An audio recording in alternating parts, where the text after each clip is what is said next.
When I'm in Charlotte, I tune into the Chocolate Box. We back, revved up. Let's go.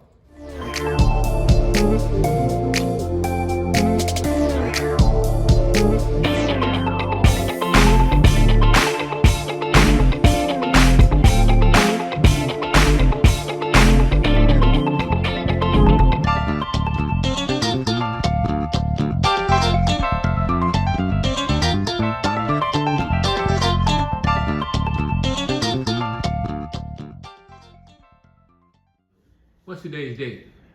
Today's date is November 17th, 2022. Where are we?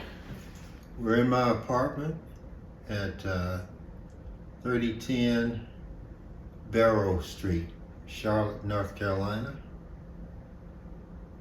And about what time is it? It's approximately 3:30. What does the day look like? It's an overcast day, and it's my favorite kind of day for whatever reason. Golden type of day. What is it? May's golden time of day? Golden time of day. Or you knew Bill Withers, a lovely day? Yeah. So, why did you want to get together today? Well, I want to get together just to fellowship, but also we get together just to record casual conversation. So this is two brothers getting together, just having a casual conversation, and that I perceive that I'm not at end of life, but sometimes you get to a point where you realize that you have fewer days ahead than behind. And given where I am in my life, having chosen to exit my cancer meds, we just decided to occasionally get together and tape.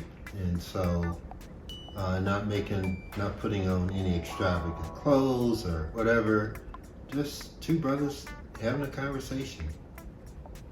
Did you mentioned your cancer meds? Did you ever want to say anything about your cancer meds? I mean, what's that about? You know, the procedure, the effect that they have on you, how many you take, why you take them, the cost. Do you want to do anything about the meds, or just want to roll over that?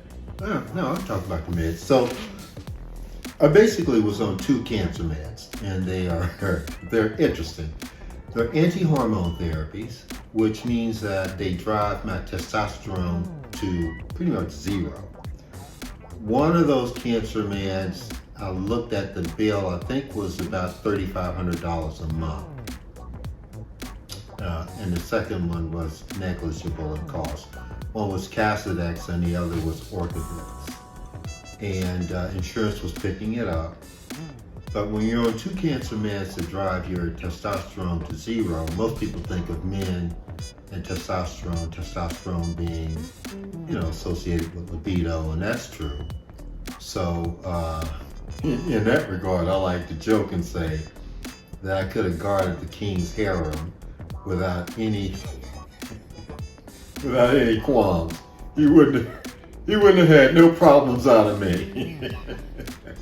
And another, I asked my doctor, my oncologist, he says, well, it's like chemical castration. I don't go around saying that a lot but they have that effect. So, but what most people don't know is that the average person doesn't know is that testosterone has sophisticated roles dealing with all types of control systems in the body in general, not only for men, but for children and women as well. But they play a special role in the life of men. So for me, not only did it affect libido, but it affected drive for life. And so my drive for life, my passion for living, my will to live was deeply affected by those cancer drugs. And so, yeah, that really played havoc. And when I got off of the drugs, my body reset itself. Legs swole up, elbows swole up, ankles swole up, knees swole up. back, all types of back issues. The other thing that those cancer meds did was eat into my bones. They interfered with the process of making bone and muscle, and so played it eventually had a debilitating role over a period of a year and a half. So that's a lot of on and on and on about that. But you know, they had an effect on how I live my life, shall we say. You said cancer meds did, and then you said had. You said had in the past tense. Why are you referring to them in the past tense? Because let's see, it's November, and I'm probably about 3 months into being off of those meds. So my body is resetting itself. Testosterone levels are rising, and with testosterone levels rising, so instead of the meds fighting the cancer, my body is now trying to fight the cancer. And so there's a lot of fatigue because my body is fighting the cancer. So some days it's tough to get out of bed, lots of pain, and sometimes I have to walk with a cane. Sometimes I can't walk at all. And so that's the body readjusting itself to being off of the cancer meds. So you really kind of delve deep into studying and understanding cancer, the treatments, the pros and cons of different types of treatment. You're really going all in. Yeah. So what I did the surgery, radical prostatectomy, which is a total removal of the prostate, back in 2014. A few years ago, when the cancer returned, I went through 40 rounds of radiation therapy, pretty high dose radiation therapy. That was an interesting process. And then the cancer meds are the third type of cancer therapy that I had been doing that I'm not doing any longer. Shrooms. Am I pronouncing that right? Shrooms? Shrooms are hallucinogenic mushrooms, and some of the more advanced medical schools are using psychedelics to treat depression.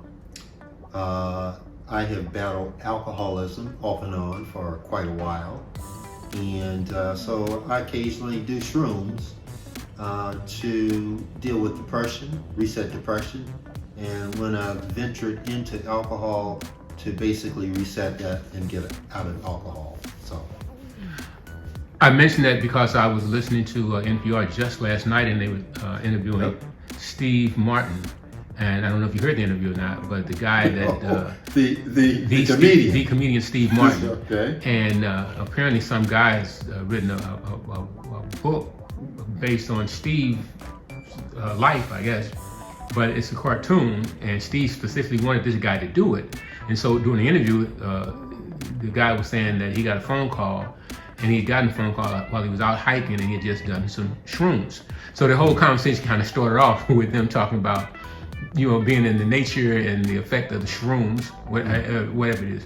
So I thought that was kind of interesting and ironic that here it is, you know, you and I are sitting down having this conversation. I just kind of heard somebody else on NPR, National Public Radio, talking about doing shrooms. So right. I thought I'd slide that one in. Now, you know, the interesting thing is that they call that plant medicine, right? Mm-hmm. You talked about that too a little bit, yeah. Psychedelics and that sort of thing. Very ancient system of using plant-based meds. The guy, Michael Pollock, wrote a book called How to Change Your Mind, and it basically is a history of that. And you know, they're coming back into vogue now, as I say, being used to treat depression and post-traumatic stress syndrome, because they reset the brain. When you're on many forms of psychedelics, they disrupt the normal pattern of how the brain operates and offers the person without having to go in and manually do it, a rewrite of their operating system, if you will. And that kind of happens in the background. Of course, you have to control set and setting. I like to listen to soothing music and that sort of thing, or be in nature or whatever. But it really does help, actually. There are pictures on your TV screen as we're doing this conversation, and very colorful, very artistic, and again, kind of tying it in with shrooms, psychedelics. Make a connection between those two, the visuals and from what you know about your personal experience with shrooms. Yeah, that's a good point. So you could turn, if you were to turn that television off. Now that's an 8K TV, which is a pretty high tech. It gives wonderful colors and that. But you can turn that television off, and if you're doing shrooms or other type of psychedelics, you're going to see those pictures. You're going to see a kaleidoscopic effect if you close your eyes, and that's just part of the machinery of the mind. I don't know, it's just getting into the architecture of the mind, and those colors appear, and all types of visual effects and so forth, depending on what you're taking and how much you're taking. Earlier you mentioned about ancient medicines, and when I first came in, we got into a conversation dealing with pyramids, because apparently you were watching something that talked about pyramids. And again, we talk about pyramids, I think about ancient, even just the word ancient, think about Egypt, Kemet, ancient African. And so talk to me a little bit about what you were watching when I arrived. Yeah, well, it's just blowing me away. It's one of my favorite things, and it deals with how old is antiquity. And currently we think antiquity as being about 4200 BC, or around 6,200 years ago. Around 4200 BC, you get into where the oldest recordings of human civilization in the classical study of human civilizations, anthropology and that sort of thing. But what we understand now is it goes back far longer than that. So we were watching pyramids that were being built all over the world, and when in Indonesia, and lots of things happening in Mexico that stretch back 26,000 years. And it turns out that when you build Europeans build temples on sacred sites, and the archaeologists go down and do excavations, you find these civilizations are layered and layered and layered and layered and layered. And in some cases, you'll find structures that we can't even do now. I mean, we're talking about transporting stones that are tons, weigh tons, from miles away on the top of a mountain, taking it up a mountain. And we're talking about 50 or 60,000 pieces of stone that weigh tons. And that's in, as I say, those are excavations in Indonesia, in Mexico, in ancient parts of Africa. And so what we consider antiquity really goes back much, much, much further. There are 6 human types. 3 of those 6 human types never left the continent of Africa. 3 left the continent of Africa and walked across the Bering Strait into Asia and populated the Middle East, what we call the Middle East. Regarding the species of human beings, what were those 6 types that you mentioned? Let's see if we can do this. Australopithecus gracile, Australopithecus robustus, Homo habilis, Homo erectus, Homo sapien, Homo sapien sapien. And if I'm not mistaken, what we call Neanderthal was a subspecies of the 6 human types that came into Europe and actually interbred with Homo sapiens sapiens. And we know that because Neanderthal man died out. He lived in caves in Europe. And we know that because we have his DNA mixed in with Homo sapiens sapien.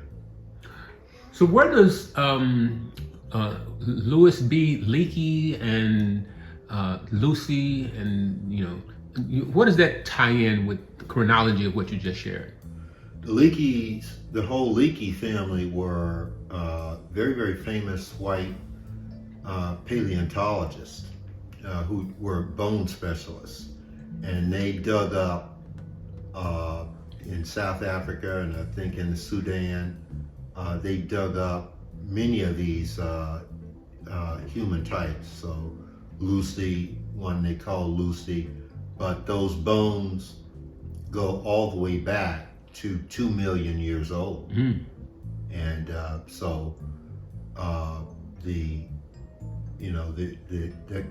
not a Homo sapiens sapien that goes back that far, but the human bone record goes back that far. And human existence probably goes back further. How far? It's just that the bones didn't last that long, but the human record that we have in terms of the bone catalog goes back about 2 million years. So the oldest bone, where was it found? The first 3 human types, which were the oldest, are only exclusively found on the continent of Africa and Africa only. Many of them in what we know as South Africa and in parts of the Sudan, I believe. And the last 3 human types migrated from Africa and explored the rest of the world. But the oldest of all 6 human types are found on the continent of Africa. All right, I'm going to step on the gas here because I got so much more I want to ask you and so little amount of time in terms of the natural lighting. And you don't know this curve I'm getting ready to throw you, but hopefully you will appreciate it. You have such vast knowledge about cosmology, antiquity, African history, etc., from the outer space to the underseas, the whole 9 yards. So I wanted to do a little name dropping, and I'm going to say a couple of names, and I want you to give me about a minute, no more than a minute, if you will, of how these people came into your life and why they are important to you. I'll start with Ivan Van Sertima. What a human figure. Van Sertima, Professor Van Sertima was a professor at Rutgers who wrote the book that came before Columbus. Here's his importance. He's one of 3 people on the entire planet appointed by UNESCO to rewrite the scientific and cultural achievements of humankind. That's how heavy that brother was. And he took Professor Cheikh Anta Diop's place when Diop died. Diop had a PhD in nuclear physics, PhD in Egyptology, and he was also a linguist, multi-genius. And when he died, Van Sertima took his place. But I knew that brother, Dr. Van Sertima, and his wife Jacqueline personally. And to be in the same room in proximity and to have dinner with him and be at his hotel room and chit-chat with him and have that kind of relationship, changed my life. Asa Hilliard.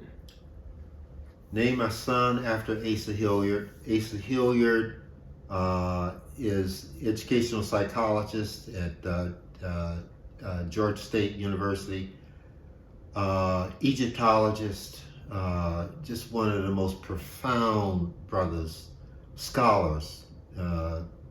He's what I would call a polyvalent scholar. Valent means sided, so poly means many, many-sided scholar. And so he's one of the people who is just my intellectual mentors. Kulinani. Dr. Kilanani, Aruna Kilanani, Indian psychiatrist, had a master's from the University of Chicago in critical race theory, and had advanced degrees in English literature, and then went to study medicine, and eventually wound up in psychiatry. She wrote a lot on white supremacy, and she was very powerful. I wrote her a letter, and she wrote back, and she's just so impressive in terms of her knowledge and her dedication to basically dislodging how white supremacy has basically altered the planet and its operations. Naeem Akbar. Preeminent scholar. He is a psychologist at Florida State. He, again, Egyptologist, and a prolific writer, Chains and Images of Psychological Slavery, The Community of Self. He's just written so much and given us so much from manhood to maleness, or from maleness to manhood. He's given us so much in terms of African rites of passage and how we get out of the bond that we are in from the psychological bounds of slavery. John Henry Clark. Professor Henry Clark, a preeminent scholar. He is his ilk among his contemporaries, Dr.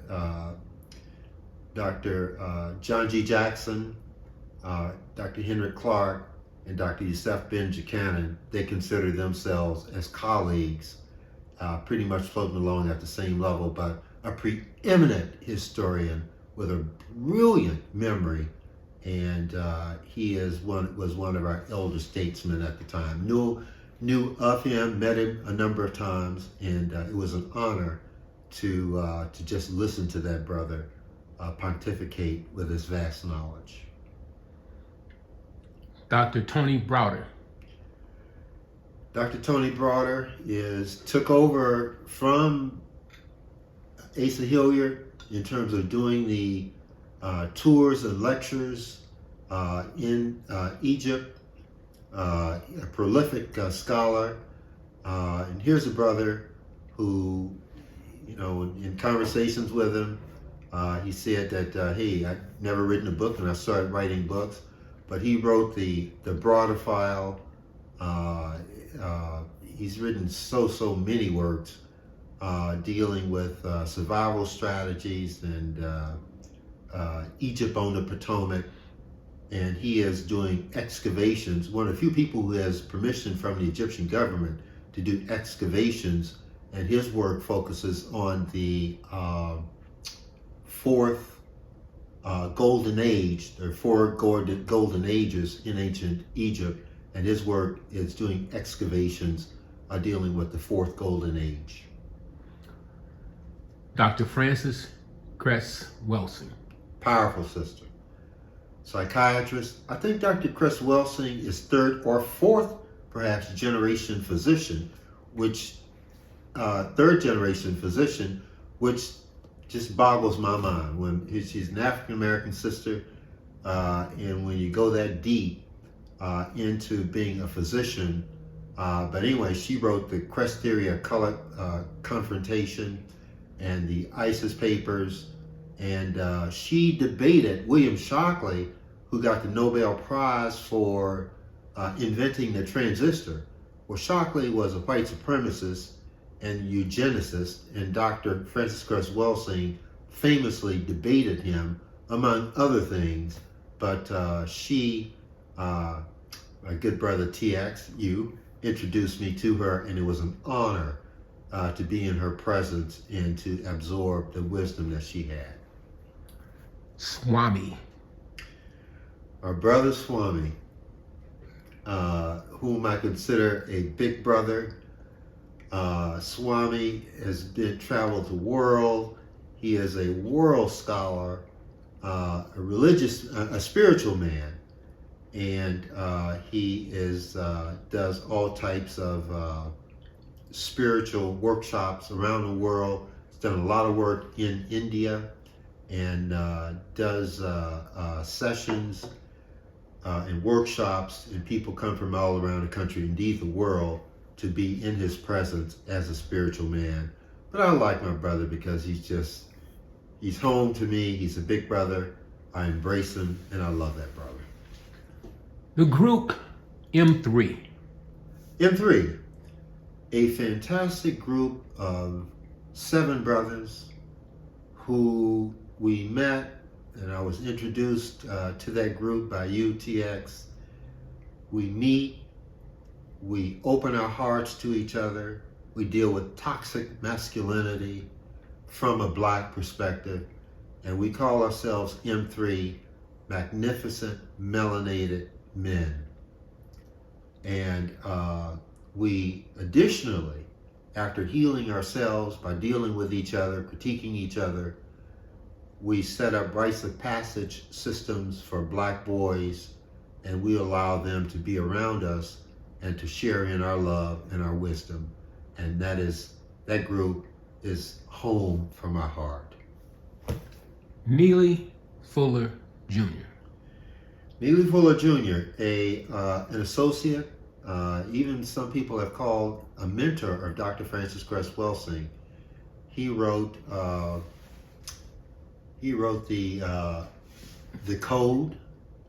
I forget the name of it's a longer title, but his code deals with how to codify our behavior and to in the face of white supremacy. So how black people and people of color should codify our behavior so that we're not participating in our own demise and in the system of white supremacy. A very powerful work, and I believe he's in his 90s and still alive, still kicking, still lecturing, and a very insightful brother. Asa Royal.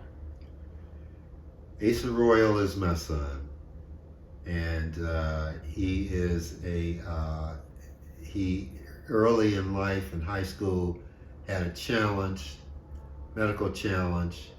He came out of that, so he touches my heart because I consider Asa to be a polyvalent scholar, graduate of Duke University, a researcher at Duke now, or he works at Duke now. He's traveled the world, and I consider him to be a polyvalent scholar as well, and just one of the most brilliant people that I have met. I love him. He's my son. And of course, Aria Royal. Aria Royal is my daughter. She is very, very beautiful physically, but her character is beautiful as well, and she is brilliant. She has a lot of heart, and don't cross her because she knows how to take care of herself. Graduate of University of Virginia, was a Jeffersonian scholar, and there is a second scholarship that she got as well, but these are world-class scholarships. She again has traveled the world while she was a student at University of Virginia, and she graduated with honors. I love her from the bottom of my heart. She is my shero. Shall I continue? Yes. Rain. Rain Keese Bayak, former student. I was writing a letter to Rain, and she hadn't seen it yet, but I taught for 13 years, high school mathematics, 13 years. Rain is probably the student who I've known the most and been affiliated for the longest. A brilliant young woman. She considers herself a powerful young woman, and so do I. An entrepreneur, a serial entrepreneur, a degree in English from St. Louis University. She has a lot of heart, mother, family woman, and and she's my sister. She's my daughter. She's my sister. I love her. Damon Walker.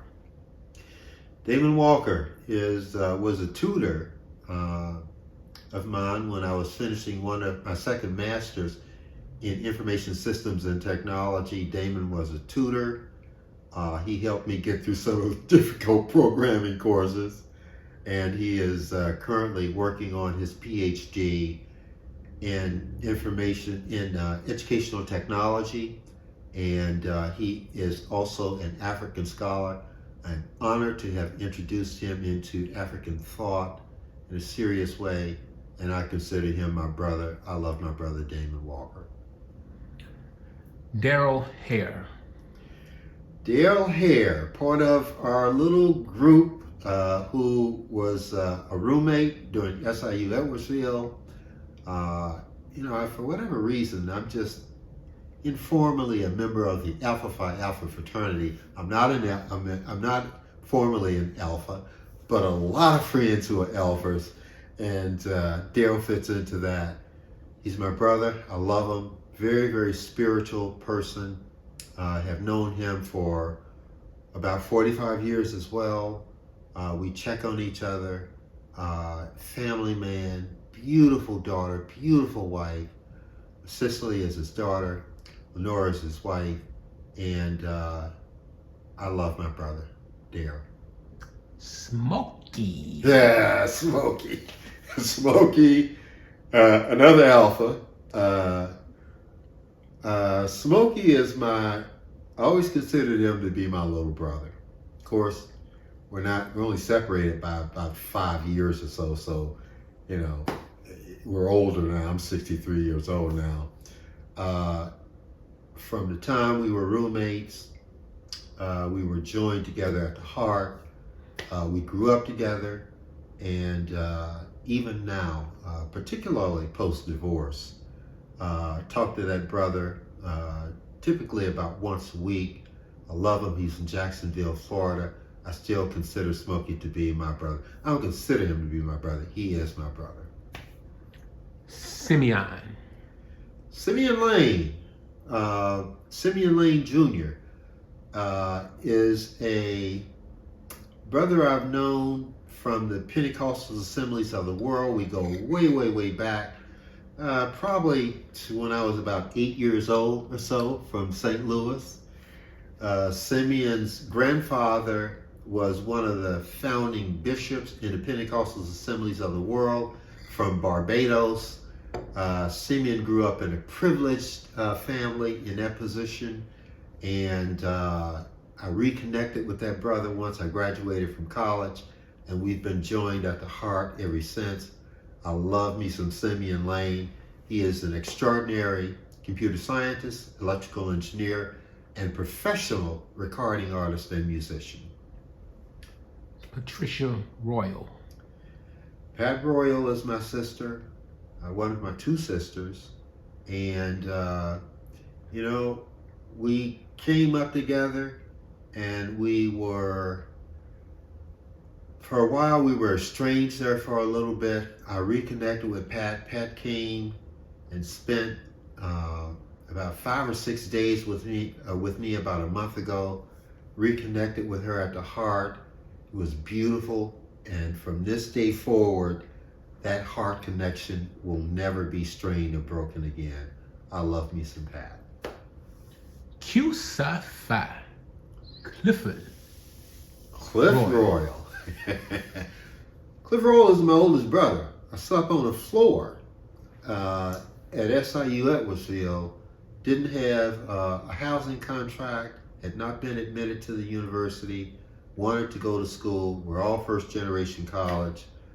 Cliff brought me in, and he was just one of the stabilizing factors in my life. He took care of me as a little brother, and I love him. He sold my home after I got divorced. He's a real estate agent, and so I was very happy that we could have even that financial relationship. Regina Royal. Regina's Pat's daughter, my sister's daughter. Regina just finished a degree in forensic mortuary science, actually. And she wants to go to medical school and become a medical examiner. Regina came here, stayed a couple nights, and when I was struggling with end-of-life issues, she came and took over a lot of that. And she and I discovered that we philosophically are quite well aligned, and joined at the heart. I love me some Regina. Aloysius Royal.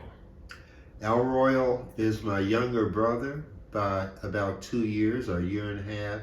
One of the most brilliant people I have ever met in this life. Al is a process engineer from University of Missouri-Rolla. He was admitted to the U.S. Naval Academy, got 2 U.S. senators to sign off on him, Senator Jack Danforth, and Senator Thomas Eagleton signed off on him getting into the U.S. Naval Academy. He left there with an honorable discharge because he blew his knees doing professional weightlifting. And his 2 boys, Gabriel and Zach, are West Point graduates, very close to the top of their class. And Gabriel is knocking his PhD out at George Washington University, I believe it is, and he's going to be a professor at West Point. And they are 2 brilliant young men. Ken Boyer. Ken Boyer, brother from East St. Louis. TX, you're from East St. Louis. Ken Boyer's from East St. Louis. Dale Harris from East St. Louis. We're all the same age. Graduated from high school, all of us in 1977. This brother was a roommate as well. And we were both doing mathematics as a major. So I've known this brother for many, many decades. His brother-in-law taught us wine, and oh my goodness, his brother-in-law was such a wine connoisseur that our lessons in wine were such that as young gentlemen, our lives were never the same as a result of our knowledge and immersions into wine culture. My brother, Ken Boyer. He's my brother. Mahdi Chambers. Mahdi Chambers, somebody who I met actually through UTX. Mahdi's a electrical engineer, bachelor's in electrical engineering from Howard, so HBCU, and then a master's from Cornell in electrical engineering. Worked at Bell Labs, did management and technology at Bell Labs. He has a business, Yeka Networks, here, entrepreneurial network. And he also has Hack and Hustle, a nonprofit where he teaches Black kids to code and also teaches them meditation and so forth. Very foresighted brother. I love Mahdi Chambers. Marcos Roberts. Marcos Roberts is an elder statesman of the magnificent melanated men. He's an attorney, just a multi-talented brother, keeps us kind of grounded, and I consider Marcos to be a big brother.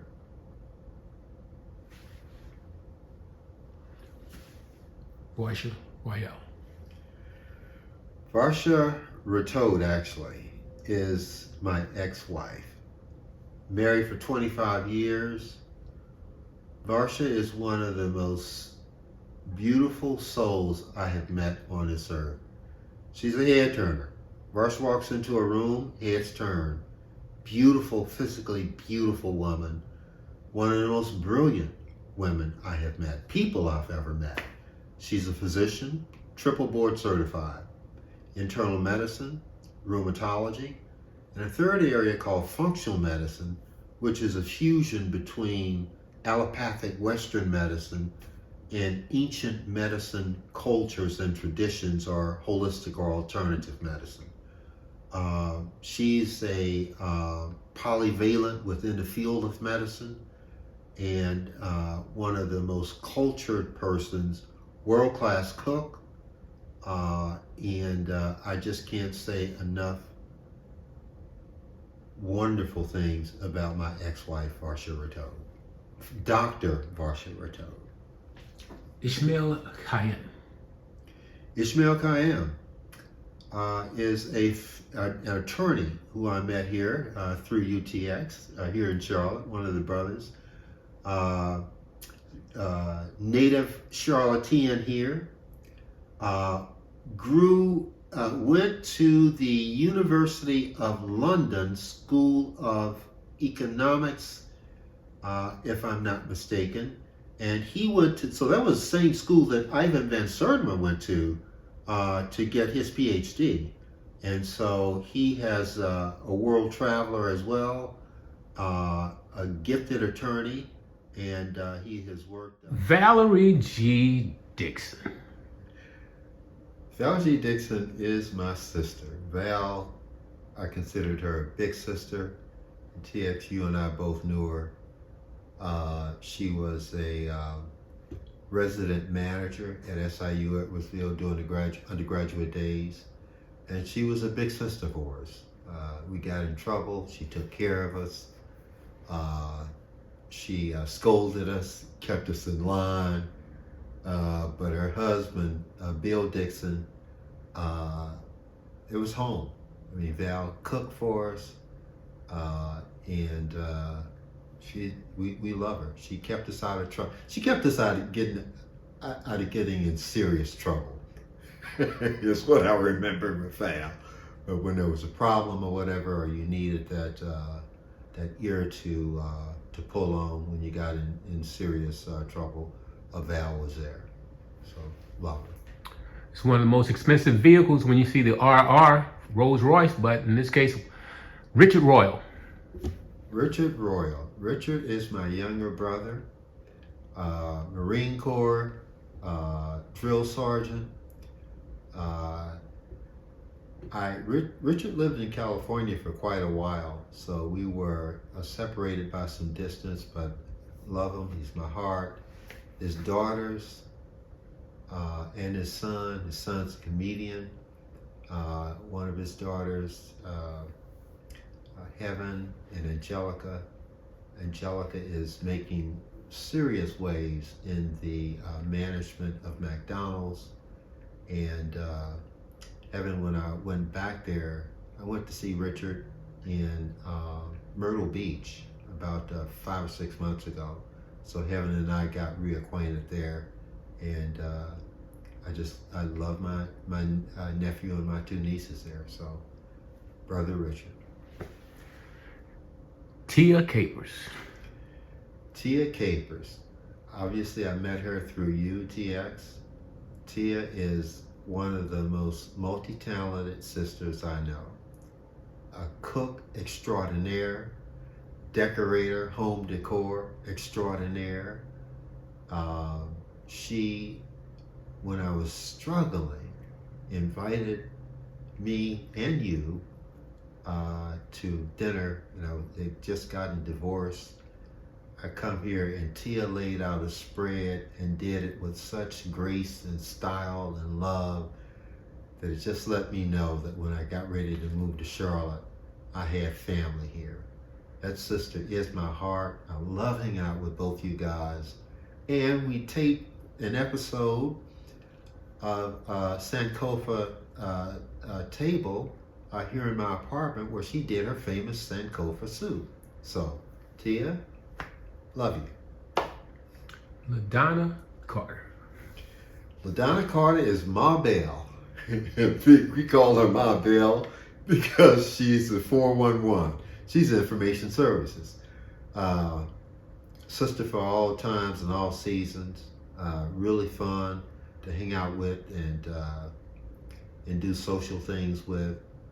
Met her through UTX and just love hanging out with with my bail. Well, you've touched the lives of so many people through the years, from your years of teaching, your years with Riverside Publishing, your decades of living in St. Louis, your high school, that, we could go on and go on and go on, but bring this to a close. All good things must come to an end. So as we wrap up, any final comments you'd like to add to this production? Moving to Charlotte I'm 63 years old, lived in St. Louis all of my life, moved to Charlotte about a year and a half ago. Major life disruption, post-divorce, cancer had returned, and I was just really not knowing what I was going to do with my life. I moved to Charlotte at your behest, and I'm so eternally grateful that I've adopted part of your social network, professional network, and being here in Charlotte, I've touched lives, but so many wonderful people have touched my life, and it's made that transition so much brighter and more beautiful. Voila. So you can see all that sediments in It's there. like holding the dam. You made progress like this, and you're holding it. Cloud. And all right, if she leaves, So why would you pour all that good wine into that pitcher? Needs to breathe. I used to have, doesn't smell good. I used to have there were things that CMS learned from it, but now CMS is a beast in itself. You want to let them get a whiff of that too, so they can. It's opening up. They isolated schools and created a zone within them. You're a wine guy. I'm not really. I'm a fruit person though.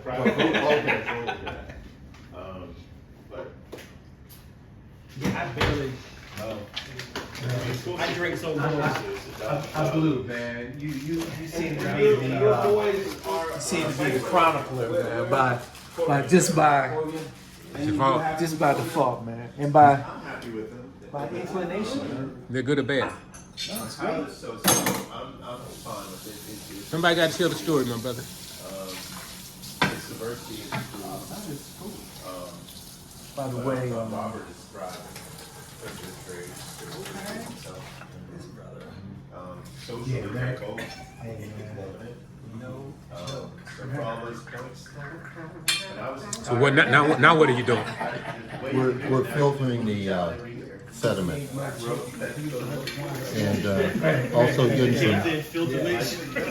getting some oxygen in there. In fact, we're gonna stop. You see all that sediment at the I bottom? didn't want to move it. All that stuff. That's the grape skin. Pilots wish we had done something different.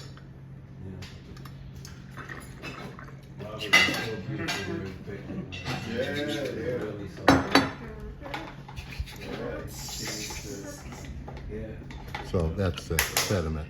It's gonna be interesting to see how this year goes. Oh, He's got so here you go. goals for himself. He laid out his goals and Gentlemen, this is Who's that? Robert? yeah. This is the sediment. sediment from the vintage. Tawny will have 0 sediment. It's closed. Porto, bro. Porto.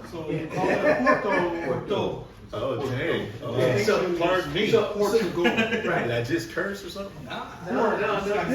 It's anywhere but the original African slave owners. Anywhere but Portugal? Yeah, they can't call anywhere if we make some Fort Dutch. You don't know for sure. They can't call it Fort One Dutch. of the two. The station is only I'm reserved trying to for remember Portugal. if they were the original or I if they didn't were even know. to bring them to the I American. knew Porto it's or got a whole Portugal.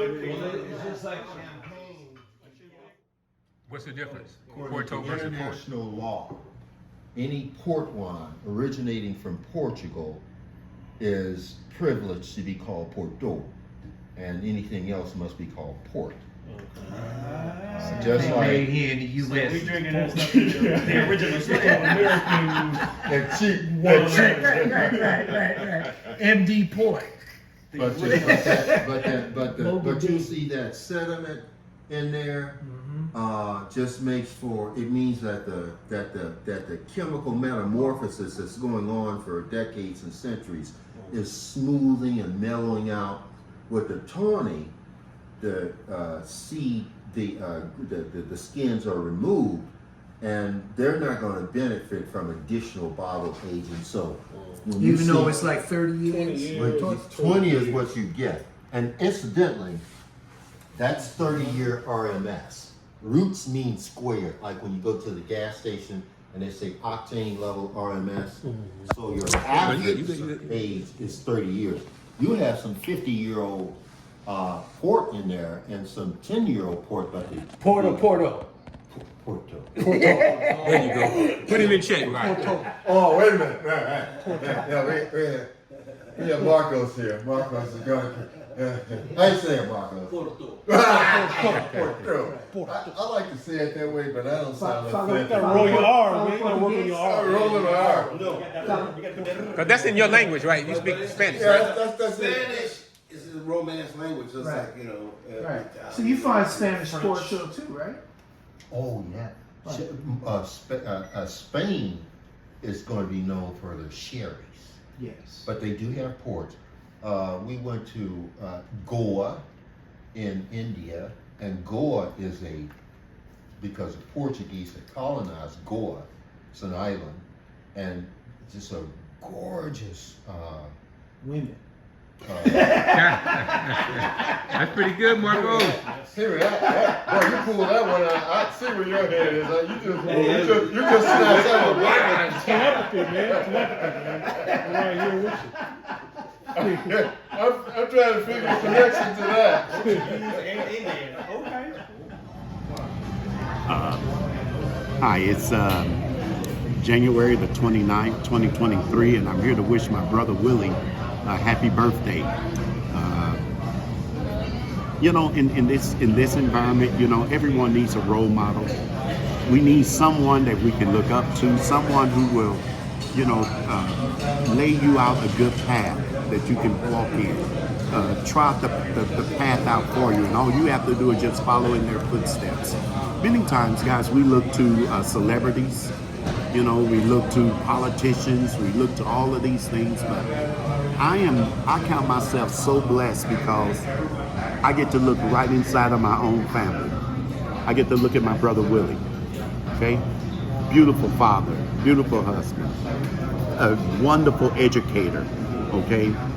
A phenomenal administrator, integrity unmatched, okay? That's what I need, and that's what every young black man needs today. My big brother, happy birthday to you, and may God bless you with many, many more. Hi, my name is Gwen, and I am Willie's sister-in-law. I've been married to his brother for 40 years now. So I just want to wish Willie a happy birthday.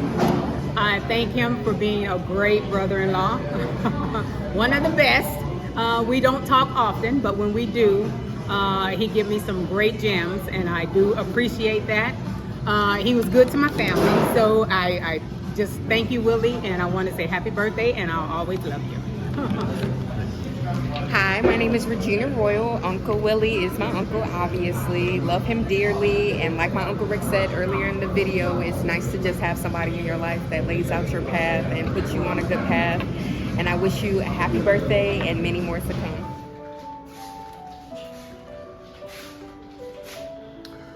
So talk to me, my brother. What we got here? Well, we're going to take a very an overview of part of my library. This is the African American history, African history part of it. And since I moved, like in the last year, and then moved again about 3 or 4 months ago, the books are not in the best arrangement or order. But nonetheless, they're generally distributed, and we can just we can demonstrate the range of books here. One type of book that I've always liked is a pictorial book, and so here's your classic, the Black Book. And if you look at the images in here, here's an image of someone a slave being badly burned in a lynching. And you probably can't see that, but these are people who are dressed in their Sunday best, and there are thousands of people here, and his body is so badly burned that it's being dissembled. And there's the apex of the fire is centered about his throat, which is about his neck and head is about to fall off. But there were physicians who were specially trained in pyrotechnics to burn the lynched subject as long as you possibly can for hours and hours and hours and on end without killing them, because then the event would be over. So there were actually MD physicians trained at Harvard to do that, and trained at all other places as well. Another book that comes to mind in terms of a pictorial thing is Without Sanctuary. And you can look at that and see that on the cover, black man is being hanged. And Without Sanctuary does a pictorial survey of lynchings all over the country. Black people hanged in mass, black people hanged individually, and then you also get the narrative stories. And you also get how many of these lynchings and hangings would be postcards. There are tens of thousands, maybe hundreds of thousands, maybe even millions of postcards that were just common, showing black people literally being lynched and burned and castrated in postcards. And so Americans, white Americans, sent these postcards back and forth to each other by the hundreds and thousands and perhaps millions. Another pictorial book is Unchained Memories, readings from the slave narratives. And so, you know, just a little bit about that.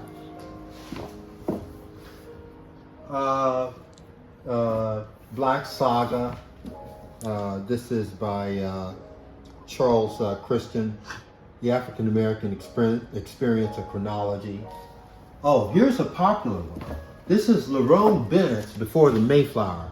Wonderful, wonderful storyteller, excellent researcher, professor, and this Before the Mayflower is told so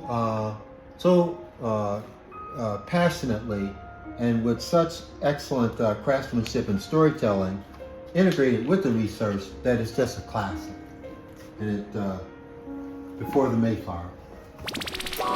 Excellent. Okay, so what did you just do?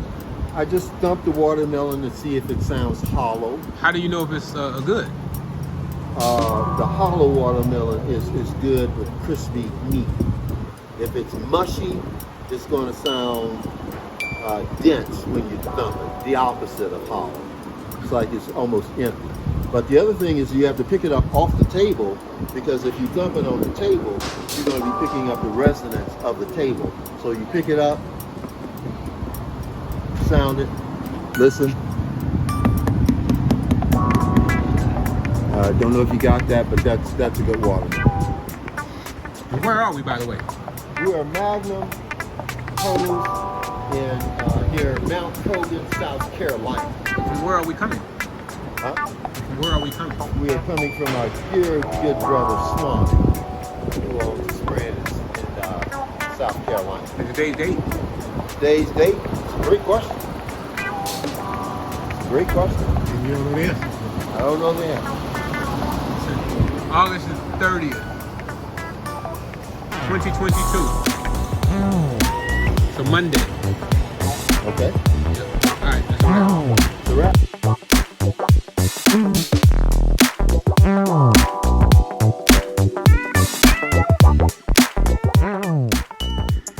For the changing of the leaves, the exuberant colors, God's palette, all of that. Right now we're cooking up our palettes with this Sankofa soup prepared by Willie and I class. Are you praying to the bowls, Willie?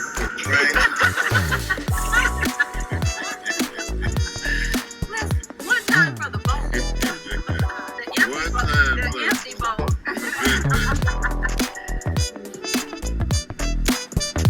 Bye.